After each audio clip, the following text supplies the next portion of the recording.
উঠছো? কি হয়েছে? কি হয়েছে? ঘুমাই কইরা পড়ে খালি ঘুমাই লইব। এই জ্বালাই হল তো, আমার ঘুমাইতে দাও, একটু ঘুমাইতে দাও। আমি তোমার জ্বালাই? হ্যাঁ, ওইসব না করলে হয় না, একদিন মাফ করে দেওয়া যায় না?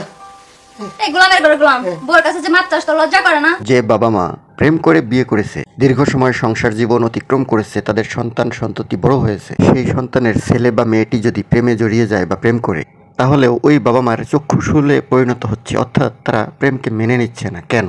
পশ্চিমা বিশ্বের ছেলেমেয়েদের জীবন একটা রীতিসম্মত উপায়ে যৌবনকাল আসে অনেক দেরিতে। তুলনামূলকভাবে এশিয়ার তাপমাত্রা এবং আবহাওয়া বা জলবায়ুর পরিবর্তনে এই সময়টা অর্থাৎ যৌবনকালটা ছেলেমেয়েদের অনেক আগেই চলে আসে। কারণ ভূগোল জানা ব্যক্তিরা জানেন, বাংলাদেশের 11টি জেলার উপর দিয়ে কর্কট ক্রান্তি রেখা চলে গেছে, যা বাংলাদেশের জলবায়ু ও তাপমাত্রার উপর প্রভাব বিস্তার করে। অনেকেই না জানা ব্যক্তিরা বলবেন, জলবায়ু প্রবাহের সাথে জীবন, যৌবন এবং প্রেমের সম্পর্ক বা যৌবন এগিয়ে আসার কারণ কি?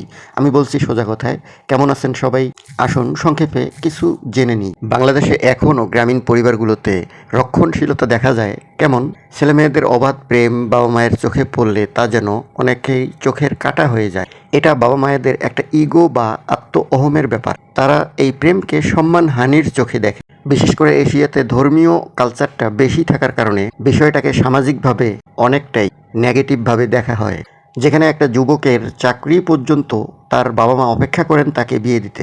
আবার মেয়েদের ক্ষেত্রে স্বয়ংসম্পন্ন বা শিক্ষিত না হওয়া পর্যন্ত কোনো অভিভাবক তার মেয়েকে বিয়ে দিতে চান না। অথচ একই অঙ্কে এই অভিভাবকদের দুই রূপ দেখা যায়।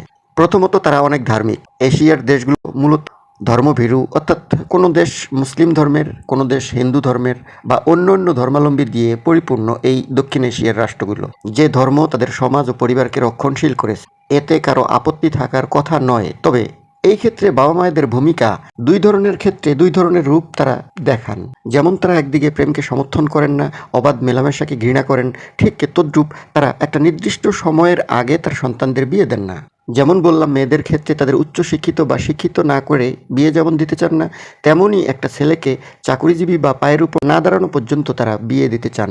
তো এই বিষয়টা কন্ট্রোভার্সারি, অর্থাৎ দ্বিমুখী নীতির আচরণ দেখা যায় তাদের মধ্যে। যেখানে পশ্চিমা বিশ্বে বরফ পড়ে, আপনারা দেখবেন এই সব দেশে যৌবন আসে অনেক দেরিতে। যেমন ধরুন আমেরিকা, কানাডা বা ইউরোপ কান্ট্রিগুলো যৌবনকাল আসতে 30, 32 বা 35 বছর অতিক্রান্ত হয়ে যায়। অন্যদিকে চরম ভাবাপন্ন বা নাতিশীতোষ্ণ থেকে অতি উষ্ণতার কারণে এশিয়ার দেশগুলোতে ছেলেমেয়েদের যৌবনকালটা অনেক দ্রুত বা এগিয়ে এসেছে। এখানকার মেয়েদের ক্ষেত্রে 15 বছর হলেই বা 14-15 বছর হলেই তারা পরিপূর্ণ যৌবনের দিকে ধাবিত হয়।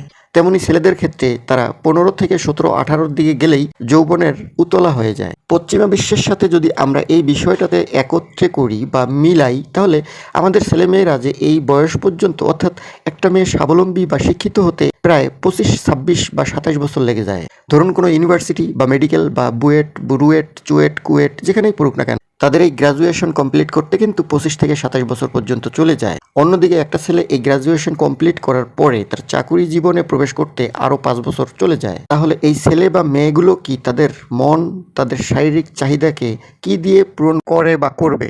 আপনাদের কি মনে হয়, তারা কি ফেরেশতা? তাদের ষষ্ঠ কামরিপু কি প্রকৃতি প্রদত্ত নয়? যেখানে বাংলাদেশের আইনে ছেলেদের বিয়ের বয়স সর্বনিম্ন 21 বছর এবং মেয়েদের বিয়ের বয়স 18 বছর করা হয়, সে আইনটাও মানতে গিয়ে অভিভাবকরা পারছেন না। কারণ তারা চান না তাদের নিজেদের সংসারে তারা নিজেরা নিজেদের সন্তানের পাশাপাশি তাদের ঘরে আসা অন্যের মেয়ে বা নিজের ছেলে বউকে খাইতে দেবেন, পড়তে দেবেন। এটা কি করে সম্ভব? অন্যদিকে মেয়ের বাবারা চান তার মেয়ে শিক্ষিত হবে এবং চাকরিজীবী ছেলেকেই বিয়ে করবে। অন্যদিকে তারা ধর্মকর্মের কথা বলে প্রেমের বিষয়টাকে মানছেন না। আসলে তারা এই দ্বিমুখী নীতি আচরণ কেন করছেন, এটাই আজকের জিজ্ঞাসা।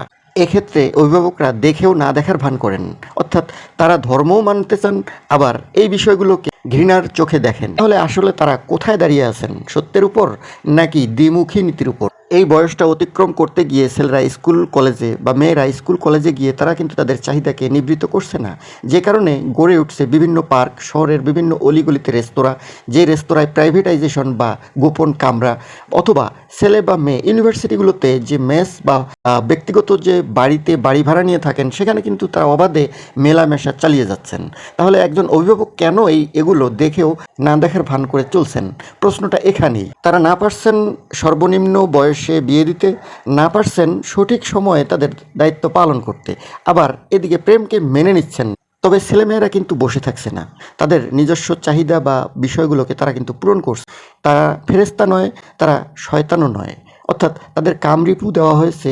তারা এই 15 বা 17 বছর বয়স থেকে কিন্তু আমরা ধরে নিচ্ছি মোটামুটি ম্যাক্সিমাম 80 থেকে 90% ক্ষেত্রে এটা হতেই পারে অভিভাবকরা যা জেনেও না দেখার ভান করেন। আসলে তারা কি করবেন, বা ধর্মীয় বিষয়গুলো দেখবেন নাকি বাস্তবতা সমাজ দেখে তারা চলবেন, এটা তাদের নির্ধারণ করার বিষয়, এটা আমার বলা বক্তব্য বিষয় নয়। কিন্তু নির্ধারিত সময়ে, অর্থাৎ ছেলে যখন পরিপূর্ণ স্বাবলম্বী হয়, নিজের পায়ে দাঁড়ায়, যখন বিয়ে করে, ততদিনে তাদের ছেলে মেয়েদের যে যৌবনের খায়েশ বা ইচ্ছা বা চাহিদাগুলো ছিল, তারা কিন্তু এই বয়সের মধ্যে তারা শেষ করে দিয়ে আসে এক প্রকার। এবং বিয়ের পর তাদের ওই চাহিদা বা শারীরিক সম্পর্কের বিষয়গুলো আর দুজনের মধ্যে সামঞ্জস্য হয় না, বা তারা তাদের চাহিদাগুলো আগেই খুইয়ে ফেলে, হারিয়ে ফেলে।